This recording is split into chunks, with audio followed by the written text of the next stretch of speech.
He walked into a deserted room and came across an alien girl with nothing at all. Captain Ethan Ward paused outside the sealed door, its surface tinted a dull bronze, marked by the passing of epochs and the scorch of battle.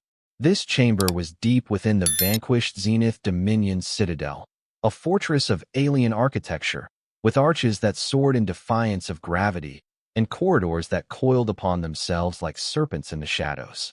Outside these walls, the echoes of a recent, furious battle still lingered in the air, mingling with the faint stench of ionization and the lingering taste of dust in one's mouth. Humanity's victory had come at a steep cost, for many had fallen before the Zenith Dominion's final surrender. Ethan pressed a gloved hand to the locking panel, feeling the subdued energy hum beneath the strange alloy. According to his intelligence briefings, which had been patched in hastily by the Terran Coalition's analysts, this sealed chamber had remained untouched, even as the tyrant who once reigned here made his last, desperate stand. The question haunted Ethan: what might lie within this tomb of secrets? Some new threat? Some last vestige of their defeated foe's monstrous power? He keyed in the override codes that had been provided by a captured Dominion official, a haggard alien who died shortly afterward, possibly from the stress of captivity or some hidden, artificially installed failsafe. The door shuddered, parted with a hiss, and slid open to reveal an empty, silent space. Thin beams of emergency lighting flickered inside, casting elongated, wavering shadows on the metal floor. The gloom within sent a chill rolling down Ethan's spine, though he was a seasoned officer who had seen many horrors across countless worlds. He stepped into the chamber, rifle at the ready, eyes darting to every corner. At first glance, it was empty. Then, in the corner, half hidden behind an ornate pillar carved with alien glyphs, he glimpsed a slight figure, a woman, or at least something akin to a woman.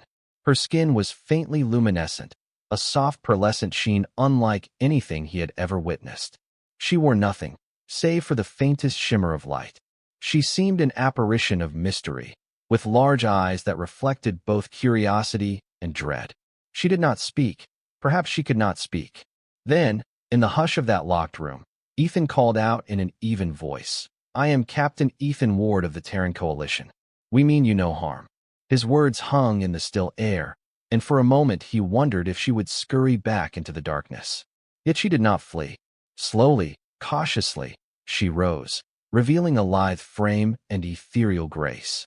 Her gaze was haunted, as though she had witnessed unimaginable horrors. Then, voice trembling, she whispered in the Dominion's own language, "My name is Alyra." Ethan recognized the name. The intelligence briefings had mentioned an Alyra, rumored to be the rightful heir to the Zenith Dominion's throne, an heir overshadowed by the tyrant, High Sovereign Serranus. Alyra was said to have vanished years ago, at the height of the Dominion's expansion. Some believed her imprisoned, others believed her dead. But here she was, alive, hidden in a deserted chamber. Her presence alone revealed that the rumor of her imprisonment had not only been true, but had extended across the long arc of the war. She shivered under the flickering lights, her expression a mixture of relief and sorrow. Outside, distant tremors of artillery told Ethan that, though the citadel had fallen, sporadic resistance flared in pockets throughout the planet's surface. He lowered his rifle and unclasped his cloak, an old but durable garment made from composite fibers. He stepped forward carefully, placing the cloak around her shoulders, mindful not to startle her. Beneath her luminous skin, her pulse visibly fluttered. A faint flush of color spread across her cheeks, telling him that she understood the kindness in his gesture, or at least recognized it as something benevolent. With an unsteady hand, she clutched the cloak. Her voice quivered as she said, "I have waited for so long. Is the war finished?" Ethan weighed his reply. He could not bear to lie, but neither could he crush what little hope she seemed to have salvaged. "The war is nearing an end," he said at last. "Your dominion is fallen. High Sovereign Serranus was defeated yesterday, and the Terran Coalition has taken control of this world's capital." The finality of his tone hung in the air, and Alyra's eyes clouded. She sank against the pillar, murmuring something in her own language that his translator implant struggled to interpret. He recognized sorrow and acceptance in her quiet sob. At length, she regained composure. He was my uncle, she said in halting, carefully formed Terran words. When my parents died, he seized power. He locked me in here, in the darkness. I heard nothing but distant echoes, the screams of my people, the endless footsteps of his guards. It was as though I had ceased to exist to the galaxy. Ethan felt a pang of guilt and compassion. Though the Terran coalition had waged war against the Zenith Dominion in the name of freedom, he had not realized the Dominion's own line of succession might have harbored an innocent claimant. The question that weighed on him now was simple. How had she survived all this time? What had sustained her body, her mind, in the subterranean depths of this fortress? Quietly, Ethan gestured for Alyra to follow him back into the corridor. His personal communicator buzzed at his hip, a muffled request for him to rejoin the main squad. But he knew he could not leave her alone again. War, in its savage breadth, rarely paused for mercy.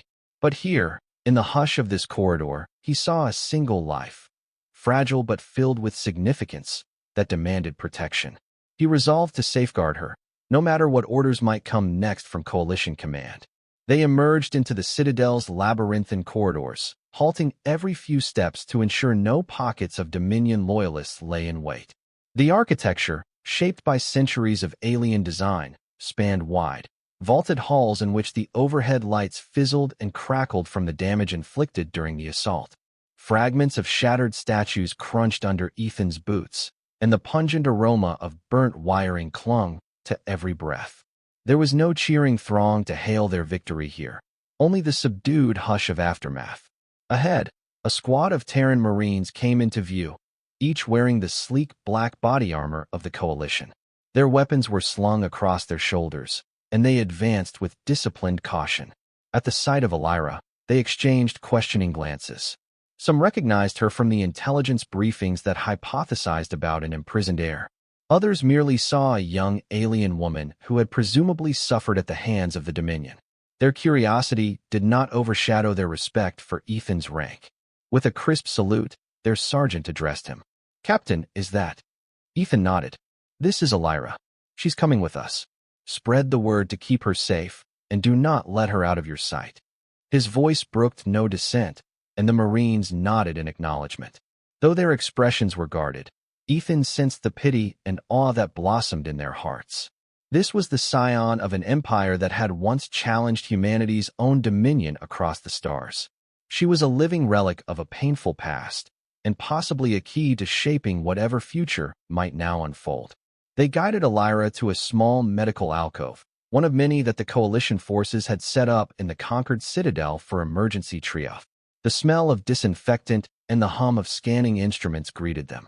A medic approached with a cautious smile, instructing Alyra to lie upon the portable examination table for a quick scan. She complied, though her trembling hands betrayed her anxiety. Her luminous skin glowed faintly under the overhead lamp. Ethan stood by, arms folded, as the medic examined her. To his surprise, the medic gave a perplexed frown. "Captain, her physiology is stable, but she shows signs of some kind of stasis effect. Almost as if her cells were slowed, not quite frozen, but suspended in a low-activity state. It's extraordinary, explains how she survived so long in isolation.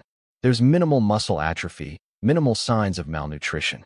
If I didn't know any better, I'd say her body was kept alive by an advanced stasis field. Perhaps the Dominion had placed her in a forced slumber to ensure she posed no threat to the throne." Alyra flinched at the medic's instruments, but Ethan kept a reassuring hand near her shoulder. She looked to him, eyes wide and uncertain. He spoke gently. "You're safe now.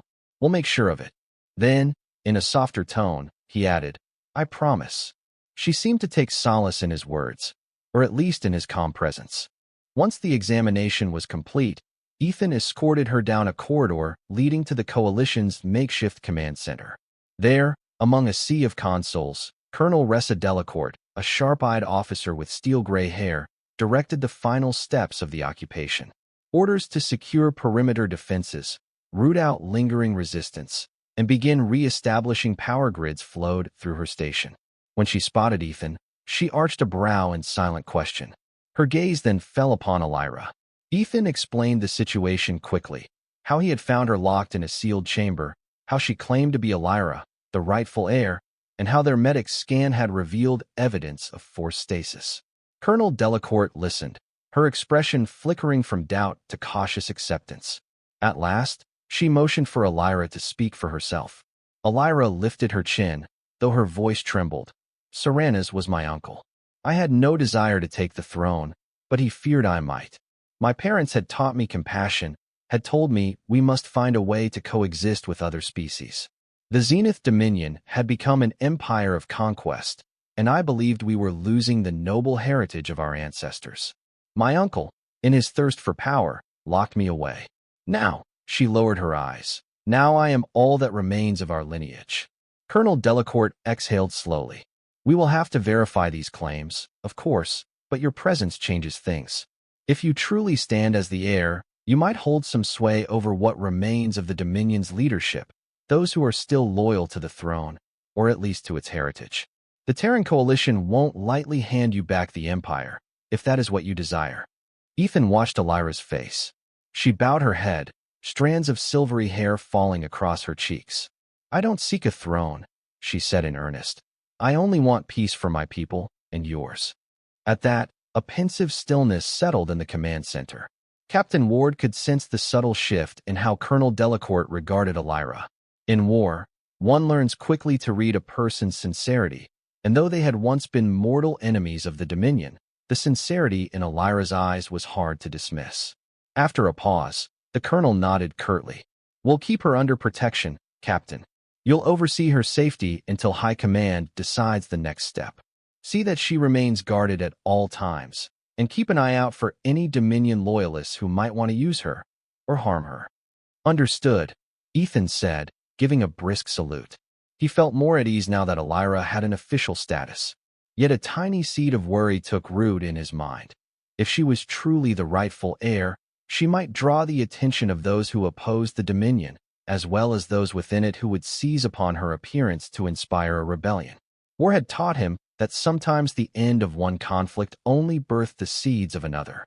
Over the next few days, Ethan established a secure residence for Alyra in one of the less damaged wings of the citadel. A modest set of chambers, with functioning lights and a small purifier that churned out breathable air. Alyra insisted that she needed little, just food, minimal clothing, and silence to reflect on all that had happened. Ethan respected her wishes, though he arranged for a few comforts: a warm bed, a supply of fresh water, and a portable device on which she could read or watch archived Dominion history, should she desire to catch up on what had transpired during her captivity. Day by day, the Terran Coalition extended its control over the capital city. The streets were patrolled by Marines, many of whom encountered local citizens looking weary, hungry, and uncertain of their fate under human governance. Tentative attempts at distributing aid were made, including medical services and ration packs for those in need. Though cynicism was rife among the Dominion populace, having long been fed propaganda about humanity's cruelty, some of the more open-minded recognized that the Coalition's victory might be a relief from the tyranny of High Sovereign Serranas. Amid this uneasy peace, Alyra began to speak more freely. Seated at a small metal table in the makeshift lounge that Ethan had fashioned for her, she would recount pieces of history gleaned from her mother's diaries, from her father's wise counsel. She told of the Zenith Dominion's early centuries, when it was not an empire of conquest, but a confederation of worlds dedicated to exploration and mutual understanding. She detailed how, after decades of prosperity, a schism had arisen between those who wished to seek alliances with other species and those who believed in Zenith superiority. It was from the latter faction that Serranas eventually emerged. Ethan listened intently, sometimes recording her words to pass to the Coalition's diplomatic corps. It was from these personal recollections that a new narrative of the war's origin began to take shape. The notion that perhaps the Dominion had once yearned for peaceful coexistence, and that extremist leaders had twisted its destiny. Alyra herself was living proof of another path, one that her uncle had sought to silence. Before I was taken, she said one morning, her voice barely above a whisper, I tried to speak to some of our military leaders, to reason with them, to remind them of our forebears' ideals. Many listened politely, but their loyalty to my uncle was absolute. They saw me as a relic of an older time, a naive princess who did not grasp the grandeur of the new Dominion. Then, in one swift night of betrayal, my uncle had me dragged to a medical facility, where I was forced into stasis. I recall feeling only coldness, a freezing sense of despair, and then oblivion. Ethan nodded gravely. He considered how best to respond. You are not alone now. It might seem naive, but I believe that some Dominion citizens will be relieved to see you alive. Not all favored aggression, and not all of us, in the coalition, want to see your people suffer. We only wanted to end the war your uncle forced upon us. She gave a sad smile. Then perhaps there is hope for our worlds, after all. Time passed in uncertain intervals, each day bringing new attempts to restore infrastructure and maintain a fragile ceasefire with Dominion forces scattered across the planet. Meanwhile, Alyra's name began to spread in hushed rumors. Whispers of the rightful heir, freed from bondage, sparked confusion, curiosity, and sometimes open hostility. Loyalists to Serana's claimed it was a ploy by the tyrants, a trick to demoralize them. Yet others, exhausted by years of conflict, felt a flicker of hope that Alyra might broker a lasting peace. One twilight, with the capital city cloaked in the copper glow of a setting sun, Ethan was summoned to Colonel Delacourt's private quarters. She stood by a large, shattered window, gazing out at the city below. The skyline, once dominated by sleek alien spires, lay in ruins. Smoke wafted from distant neighborhoods, though the fighting had largely subsided. Without turning, she addressed him, her voice quiet but firm. Captain, the Coalition's high command on Earth has taken an interest in Alyra's presence. They've authorized a transport to bring her back to Earth for talks. However, some in the upper echelons are wary of letting her roam freely, given she could inspire Dominion pockets to rise against us. Others think she might be an asset for forging peace with the remaining Dominion worlds. The debate rages on, and I have no direct orders as yet, but I suspect they'll come soon enough. Ethan considered the weight of those words. What of Alyra's wishes? She's already said she doesn't want power, only peace for her people. Delacourt turned, her eyes steely. War is seldom about what individuals want, Captain. We have to consider the big picture. If her presence can end hostilities faster, save more lives, then we must use whatever leverage we can. But I do not propose we do anything cruel or manipulative. If she's genuine, she'll understand that her cooperation might save her people from further destruction. Ethan felt a prickling of unease. Though he respected Delacourt's logic, he also sensed a bureaucratic coldness creeping in, the kind of detached pragmatism that often disregarded personal bonds. Understood, he said. But I hope we can honor the kindness she's shown us. Delacourt's expression softened slightly. I do not doubt her sincerity, but be prepared. High Command may test her loyalty in ways we cannot foresee. That night, Ethan could hardly sleep. Thoughts of Alyra's uncertain fate churned in his mind. The wind outside moaned through fractured walls, and from afar came the sporadic flicker of searchlights as patrols kept watch over the battered city. He rose from his makeshift cot and wandered the corridors until he found himself before the doors to Alyra's quarters. The pair of Marines standing guard saluted, letting him pass. Within, a gentle glow pulsed from overhead lamps. He found Alyra at the small table, staring at a battered datapad. She looked up at his approach. I can't sleep, she murmured, managing a faint smile. I've been trying to read about everything that has happened while I was gone. But there's so much, the war, the destruction, the loss of life on both sides. I did not realize how far my uncle's ambitions had reached. Ethan took a seat across from her. It's understandable. The war stretched across many worlds, cost countless lives. But I'm certain that, if we can find a way to end it swiftly, we can salvage something. She nodded, eyes brightening slightly. I'd like to help. Perhaps I can speak directly to those Dominion forces still resisting. If they believe that the rightful heir to the throne calls for peace, maybe that will carry weight. I think that's exactly what the Coalition wants, Ethan admitted. They're considering taking you to Earth for formal negotiations. But I'm not sure if that's the best step. We might do more good right here, on the front line, bridging the gap between our peoples. Alyra hesitated. I'm not entirely against traveling to Earth, but I've never known anything beyond the Dominion. The thought frightens me. Still, if it might help, I will do it. She placed the datapad aside, a determined set to her jaw. Saran has taught our people to fear humanity. But I don't see monstrous conquerors in you. I see hope." A soft hush settled between them.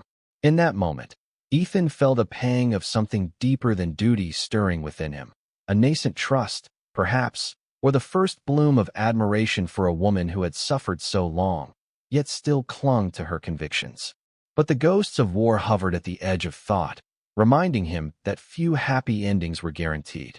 2 weeks later, the Coalition's high command made its decision. Alyra would be escorted to Earth to begin formal negotiations. A large interstellar transport arrived in orbit, flanked by frigates that glinted in the pale starlight.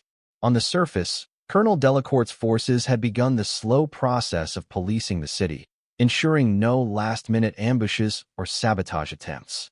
Many Dominion citizens, thoroughly demoralized and hungry, turned themselves in willingly. Some were relieved that an era of tyranny had ended. Others still clung to the propaganda that had fueled their hatred of the Coalition. Alyra, clad in a simple gray tunic provided by the Coalition, walked with Ethan by her side. Marines flanked them both as they traversed the final hallway toward the landing platform. She looked both anxious and resolute, gazing at the battered city beyond the shattered windows. A hush cloaked the corridors, broken only by the distant hum of machinery. Before they stepped onto the platform, Colonel Delacourt approached, offering a curt nod to Alyra. "Travel safely," she said, her tone somewhat softened. "And remember, if you can help bring an end to this war, you will have secured the gratitude of billions. We'll keep working on the ground, ensuring the city stabilizes. The rest will be decided at the negotiating table." Alyra dipped her head in acknowledgement. "I will try to do all I can." Ethan saluted the colonel, then guided Alyra forward. The shuttle, sleek and angular, sat waiting. A ramp extended from its belly, leading into the small passenger hold. A handful of Coalition officers were already inside, preparing for takeoff. Alyra paused at the threshold, taking one last, longing look at the citadel that had been both her prison and her ancestral home. Then, with a trembling sigh, she stepped aboard. Ethan followed. Once seated, the shuttle's engines whirred to life, lifting them gently from the landing pad. Through the reinforced windows, Ethan watched the city recede beneath them. Twisted spires, broken walls, and drifting smoke told the story of a once mighty empire laid low by war. Alyra stared as well, and her eyes glistened with tears. Finally, they broke through the cloud cover, and the transport soared skyward, toward the looming shape of the Coalition's flagship that orbited high above. A short docking maneuver later, they emerged into the sterile corridors of the Terran flagship, a vessel named the TCS Vanguard. Its white, utilitarian walls stood in sharp contrast to the alien architecture Alyra had known all her life. Men and women bustled past in crisp uniforms, carrying data slates and rifles. Some gawked at Alyra, others averted their eyes, as if uncertain how to react to the presence of an enemy princess. Ethan guided her to the small suite assigned for her stay, a sparse, clean compartment with a narrow bed, a viewing window that overlooked the swirling planet below, and a minimal desk. The Federation's symbol, an olive branch encircling a stylized star, was emblazoned on the door. An armed guard stood outside in the corridor, ever watchful. In the privacy of the cabin, Alyra breathed a soft sigh. "Everything here is so different," she murmured, placing a hand on the white bulkhead. "Our technology was advanced in some ways, but we never had these pristine corridors, these straightforward designs. The Dominion's architecture always carried traces of the old artistry, the fluid lines, the ornamental structures. This feels so direct." Ethan gave a small smile. "That's a fair observation. We Terrans pride ourselves on function over form, especially for our warships. Are you comfortable?" He gestured at the cabin's modest accommodations. "Yes," she nodded, though her eyes flitted about. She sank onto the edge of the bed, folding her hands in her lap. "Thank you for staying with me, Ethan." The use of his first name was new, an intimacy that seemed to settle between them as the days passed. He cleared his throat, not entirely sure how to respond. Only the hum of the ship's life support systems filled the silence. "I'll be right outside if you need anything," he said quietly, turning to leave. Before he reached the door, she spoke, voice catching. "If I can help stop the war, I will. But I'm scared, Ethan." I have never left my home world before. I have never stepped foot among your people. And I know there are some in the Dominion who would rather see me dead than forging peace with you." He turned back, his gaze steady. "You won't face that danger alone, Alyra. The Coalition wants a fair resolution. If your presence can make that possible, you'll be helping us all. And I promise, as long as I draw breath, no harm will come to you." His words hung in the cabin's stale air. She nodded, her eyes shining with gratitude. Though doubts coiled in the back of his mind, doubts about the labyrinth of politics, the unpredictability of warring factions, he saw no alternative but to keep that promise. Days slipped by in a haze of transit through jump gates that linked star systems. The TCS Vanguard hopped from one-way station to another, crossing the vast emptiness of interstellar space. Each morning, Ethan brought Alyra to a small observation deck so she could see the swirling galaxies beyond. At times, he found her gazing at these cosmic wonders with a childish fascination. It seemed to distract her from the doom-laden question of what might happen once they arrived on Earth. During these travels, Ethan learned more about Alyra's secret, a knowledge that could alter the entire perspective of the war. He found her one evening, seated in a corner of the ship's library, poring over an old Dominion codex. A hush enveloped the space, broken only by the gentle hum of the overhead lights. She looked up when he approached, then beckoned him closer. "The truth," she whispered. "The truth is that the Dominion didn't merely expand out of ambition alone. The earliest records, those that predate my uncle, speak of an alien threat that once ravaged our home star cluster. Our ancestors survived by forging alliances and, in some cases, subjugating worlds too hostile for reason. Over centuries, that caution turned to aggression and eventually to tyranny. But in those old documents, her voice trailed off.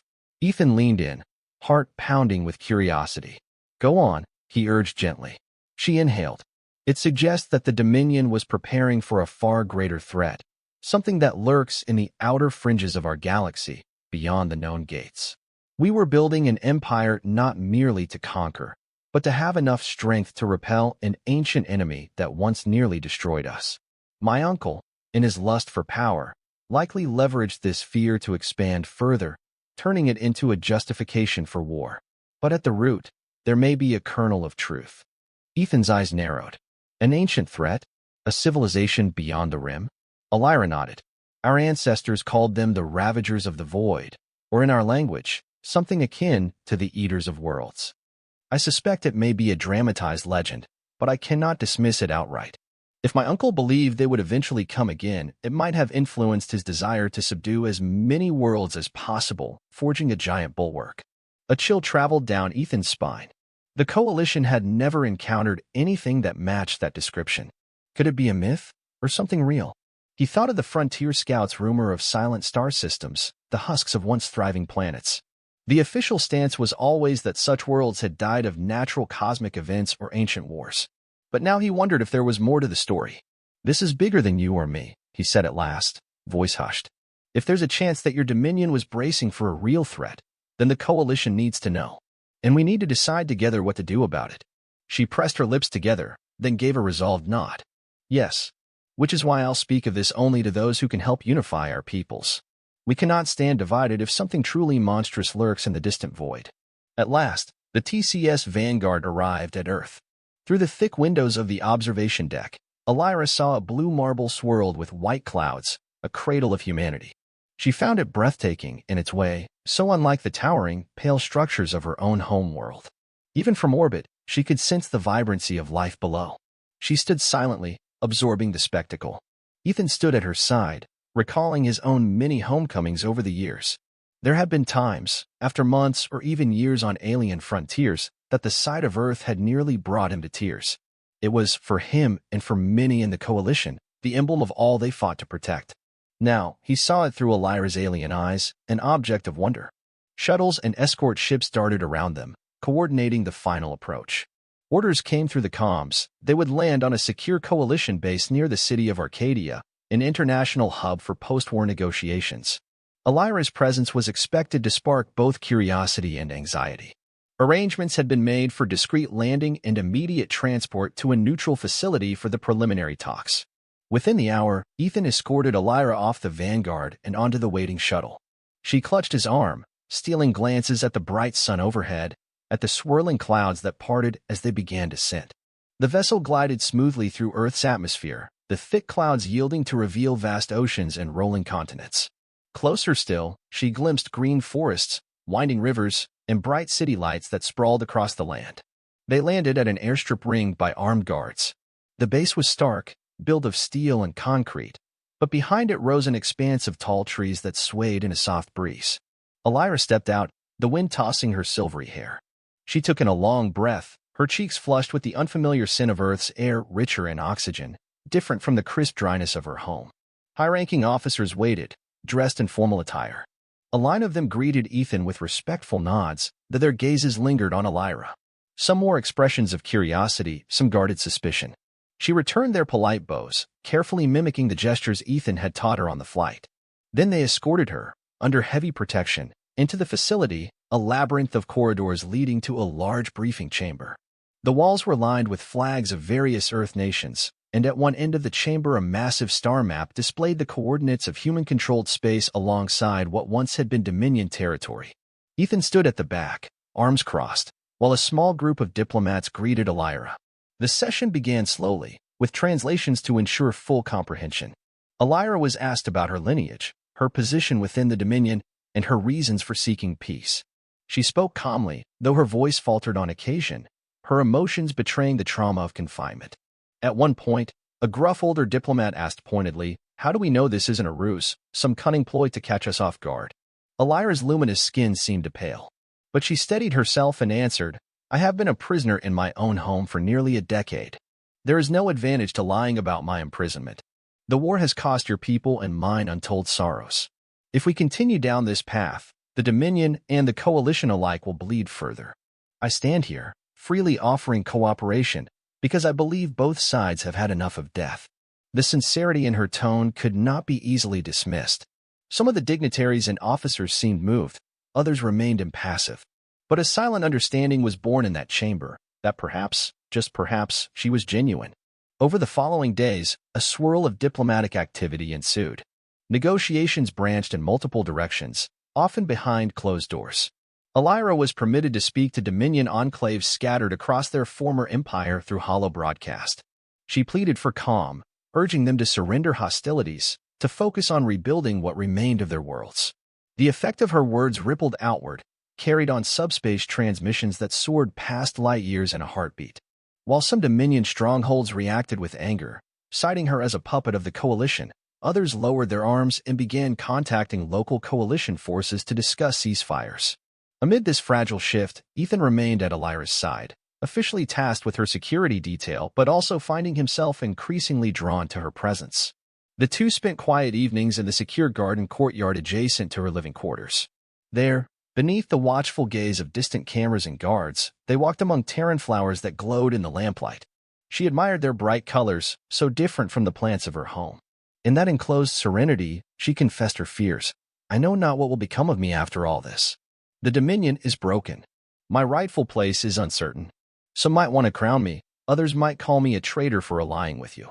The Coalition might trust me now, but what if the winds change? And beyond all that, is the possibility that my uncle's warnings about an ancient threat were true." Ethan reached for her hand, hesitantly, gently curling his fingers around hers. The small, warm contact felt both scandalous and profoundly comforting in that moment. "Whatever comes, you won't face it alone. As long as you need me, I will help. That's a promise." Her gaze flicked down to their joined hands, then up to his eyes. "You are kind, Ethan Ward. I never imagined finding such kindness in a Terran soldier. It runs contrary to all I was taught." He gave a rueful smile. "War blinds us to each other's humanity, or personhood, in this case. Only when the dust settles do we see each other clearly." She squeezed his hand, then parted from him, crossing to a large violet bloom that trembled in the night breeze. "I only hope it is not too late to mend what has been broken between our peoples." Word came swiftly that further progress had been made. A number of Dominion strongholds surrendered, citing Alyra's message as pivotal in their decision. Armed conflict across multiple systems decreased sharply. Some pockets refused to yield, but the Coalition believed they could be managed through negotiation or limited force. Civilians across many Dominion worlds began receiving relief shipments from the Coalition, bridging the trust gap bit by bit. A month into the negotiations, Ethan found himself quietly summoned to a top-secret briefing at the Earth Defense Council's main chamber, a vast, dome-like structure buried beneath a mountain near Arcadia.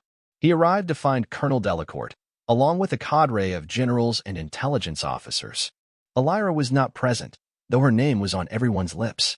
"Captain," began one of the generals, "we've received the rest of the Dominion's archaic data that Alyra indicated might exist. It took some doing, but our cryptographers managed to decrypt a large trove. We found references to an ancient adversary, something referred to as the Ravagers or the Eaters of Worlds. We remain uncertain as to the legitimacy of these accounts, but certain patterns are troubling." Another officer spoke up, toggling a holo display. It showed a star map highlighting an uncharted region beyond the spiral arm. Several scout ships that ventured into these coordinates were never heard from again. That's not unheard of, but the pattern might align with the old Dominion archives. If the records are accurate, these Ravagers decimated entire sectors centuries ago, then vanished. Many in the Dominion believed they would return eventually. Colonel Delacourt interjected.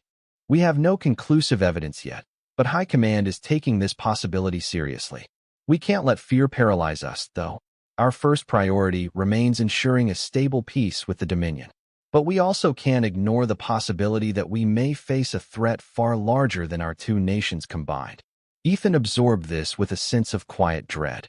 If Alyra's claims were validated, then everything, the war, the peace, and the future alignment of both civilizations, took on a new, urgent significance. That evening, Ethan shared what little he could with Alyra. They met again in the courtyard garden, away from prying ears, though discreet cameras still hovered.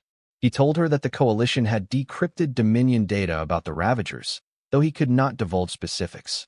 She nodded gravely, her expression tinged with sorrow. "My uncle's father spoke often of that ancient foe," she recalled. "He claimed that only a united Dominion could stand against them. Perhaps if we had not turned to conquest, we might have allied with other species, like your Coalition, in preparation for the day they return." Ethan exhaled slowly. War has a way of overshadowing all else. Even now, remnants of the Dominion might refuse to lay down their arms because they can't see past old grudges. But we must hope that, if this threat emerges, both our peoples can stand together. He caught a gleam in her eye, the reflection of starlight from above. He stepped closer, heart pounding in his chest. "You've already done so much to bring about this fragile peace, Alyra. If it holds, you may have saved thousands, maybe millions, of lives." She looked up at him, a ghost of a smile on her lips. "And you stood by me when no one else would." A hush stretched between them, broken only by the soft chirp of night insects. Slowly, tentatively, she leaned in, and he did the same. Their lips brushed with hesitant tenderness, forging a silent promise. When they parted, her cheeks glowed faintly, and Ethan's heart thundered in his ears. Some small measure of hope and warmth dispelled the gloom of war, if only for that fleeting instant. Days slipped into weeks. The negotiations advanced further. At last, a formal summit was announced, one that would publicly inaugurate the peace treaty between the Terran Coalition and the remaining worlds of the Zenith Dominion. Alyra would serve as a figurehead, offering an official endorsement of reconciliation. The place chosen was a neutral city on Earth, Arcadia's Great Hall, a structure that combined human architectural simplicity with newly installed alien carvings in honor of this milestone. On the designated day, a crowd gathered beneath the Great Hall's soaring arches. Human delegates in tailored suits stood beside alien dignitaries in flowing robes. News cameras floated discreetly overhead, capturing every angle. Alyra, draped in a pale, silken gown provided by the Terran Diplomatic Corps, stood at a podium alongside Colonel Delacourt, who wore formal Coalition regalia. Ethan hovered near the sidelines, tension coiled in his gut. Security forces were on high alert, scanning for any sign of hostility.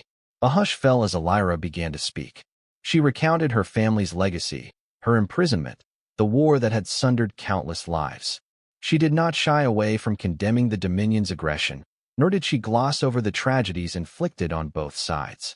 Her voice trembled with emotion when she spoke of the future, an uncertain tapestry that, she hoped, might be woven anew through cooperation and shared purpose.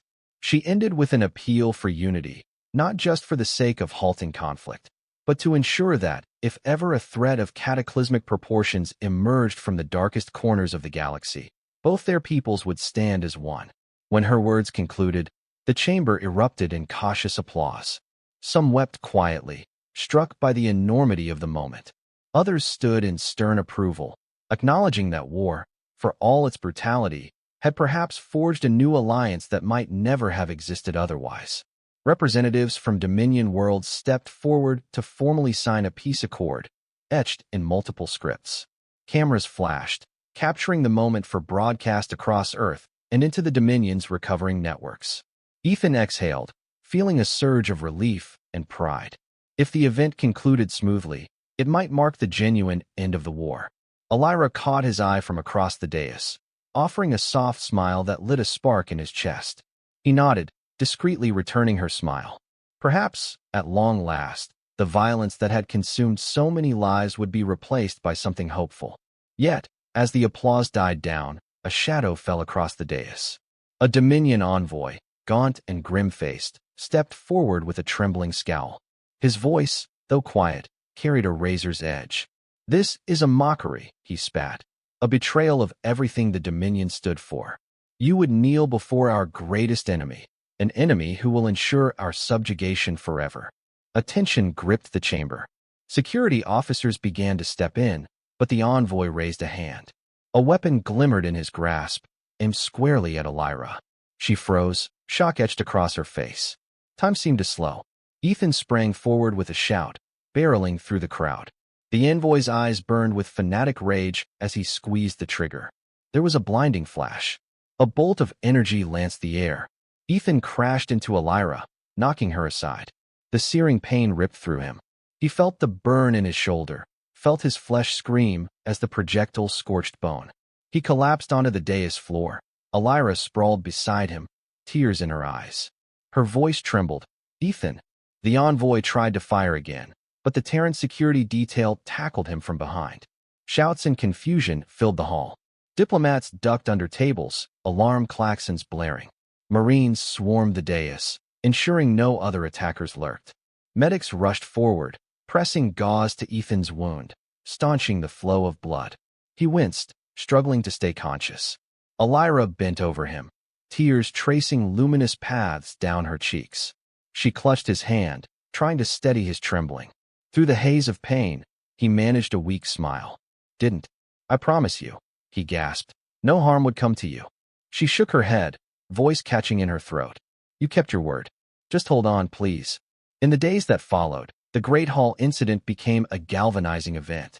Though the attacker had managed to wound Ethan, Alyra remained unharmed.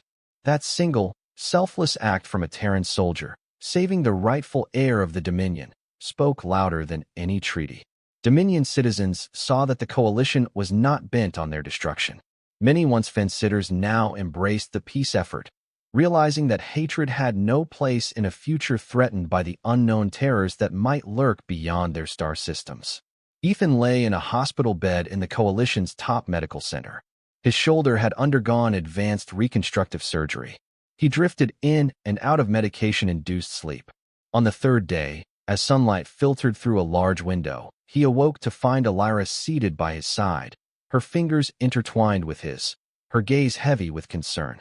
She wore a simple dress, her luminous skin free of any noticeable injuries. You're here," he mumbled, blinking against the brightness. She pressed his hand softly. "Where else would I be?" Her voice trembled with relief. "The doctors say you will recover fully. The energy blast only grazed bone, thanks to your quick move. You saved my life again." He swallowed, recalling the searing pain. "I had no regrets." She leaned forward, a gentle smile touching her lips. "The Council has recognized your bravery officially. But more importantly, the peace summit is proceeding without further violence. Many Dominion rebels have chosen to lay down arms. What you did may have changed more hearts than any speech I could have given." The door hissed open, and Colonel Delacourt stepped in, arms folded behind her back. She regarded the two with an almost maternal pride in her stern eyes. "Captain Ward, good to see you awake. You've caused quite a stir, saving the Dominion's air in front of the galaxy. Her tone held a trace of wry humor. Then she sobered, focusing on Alyra. Your Highness, or however you prefer to be addressed, I came to inform you that the official signing of the final peace accord will take place tomorrow. You are, of course, expected to attend, though we will maintain stringent security to prevent any repeat incidents. Alyra nodded. Thank you, Colonel. I shall be there. Delacourt shifted her gaze to Ethan. We'll see about your condition, Captain, but the doctors say you might be fit enough to attend, even if you have to remain seated. She took a measured breath. I hope you understand, Captain, that while you've done our cause a great service, there may still be challenges ahead. But the path you and Alyra have laid out stands as a beacon of hope. If the galaxy truly faces an outside threat, then forging peace is our best chance for survival. Ethan inclined his head, still feeling the dull ache in his shoulder. I understand, Colonel. She gave him a nod, then a faint smile to Alyra before exiting the room. The door hissed shut, leaving them alone again. Alyra turned back, her eyes tender. I have been thinking, she said softly, once the treaty is formalized and the Dominion is given a chance to rebuild in cooperation with the Coalition, I would like to remain here on Earth for a time. I want to learn more about your people, about your culture. And I don't want to be far from you. His heart thudded. You'd stay? Wouldn't your people want you to lead them during the rebuilding? She exhaled. Some do, but I never wanted the throne. Instead, I've urged them to form a new council, one that includes voices from all corners of the Dominion. A single monarch's rule seems too prone to the corruption that consumed my uncle. If my presence is truly needed, I'll return. But if peace holds, I'd rather foster this new alliance from both sides, building trust, forging a path forward. Ethan managed a warm smile. I think that's admirable. She leaned closer, brushing her lips over his forehead in a soft, reverent kiss. I think you are admirable, Ethan Ward. The final signing of the treaty took place without incident. News channels across Earth and throughout Dominion space carried the broadcast. Alyra offered formal blessings in the name of her ancestors, and high-ranking coalition officials pledged support for Dominion reconstruction. Amid the sea of dignitaries, cameras captured Ethan's presence, arm in a sling, but smiling in quiet contentment as he watched Alyra address the audience. In the aftermath, while the galaxy exhaled in relief and weary soldiers on both sides began the slow transition to a more peaceful existence, Alyra's personal journey took a modest path. She secured a small residence in Arcadia, near the Coalition's diplomatic quarter, where she began studying human history and customs. She made regular appearances at Dominion enclaves off-world, urging them to accept the new era. At her side, often in uniform, often quietly supportive, was Captain Ethan Ward. Even so, rumors persisted. Rumors that somewhere beyond the Outer Rim, a hostile force lurked, biding its time. The files that Alyra had revealed, the cryptic accounts of starships vanishing, all lingered like an uneasy specter. But it did not overshadow the immediate present, in which battered worlds at last found respite from war. Healing began, reconstruction commenced, and for the first time in years, Terrans and Dominion citizens broke bread under the same roof. As months turned into a year, Ethan found his life transformed in ways he had never anticipated. He still served in the Coalition, but his assignment shifted from the front lines to a more diplomatic role, bridging the gap between the two civilizations. He traveled with Alyra to newly readmitted Dominion planets, seeing firsthand both the scars left by the war and the cautious optimism that budded among the populace. Everywhere they went, her presence assured people that the Dominion was no longer the monstrous juggernaut it had been. Ethan's presence assured them that Terrans were not vengeful conquerors out for retribution. In time, the hush of fear that had once accompanied them gradually lifted. Smiles replaced scowls. Children from both species learned each other's languages, forging new friendships that had seemed impossible just a short time ago. The threat of a renewed war slowly subsided, replaced by dialogues on technology exchange, shared research, and a joint mission to map the unknown corners of their galaxy, lest old legends become dire realities. Through it all, Ethan and Alyra found solace in each other's company. Their bond, forged in the crucible of conflict, blossomed into a profound love that defied the boundaries of species and history. There were diplomatic galas at which they danced awkwardly under the watchful eyes of hundreds, formal events at which they greeted heads of state, and quiet, stolen moments in which they simply enjoyed each other's presence beneath the vastness of star-studded skies. And so, in the final reckoning, though the war that ravaged so many lives left scars that would not soon fade, it also laid the groundwork for something wondrous and unexpected. An alliance that might one day preserve both worlds from the darkness lurking beyond the rim. Alyra, once a prisoner in her own kingdom, had become an emissary of hope. Captain Ethan Ward, once a battle-hardened soldier, had become a guardian of that hope, entwined with her fate by choice and by a promise he kept, no matter the cost. There would be times of difficulty ahead, challenges that tested both love and peace. But in that present moment, beneath the golden sun of Earth, as Alyra looked out across an alien sky she had come to cherish, and as Ethan stood beside her with his shoulder healed and his heart alight, there was a sense that all was not merely well, but that something beautiful had indeed taken root. Something that might guide them through the centuries to come what may, ravagers or no. And so ends the tale, not in sorrow or despair, but in the warm, cautious glow of a galaxy that, having tasted the bitter fruit of war, chose at last a different path. A path walked hand in hand by a Terran captain and a Zenith princess, bound by gratitude, respect, and a single, indomitable spark of hope.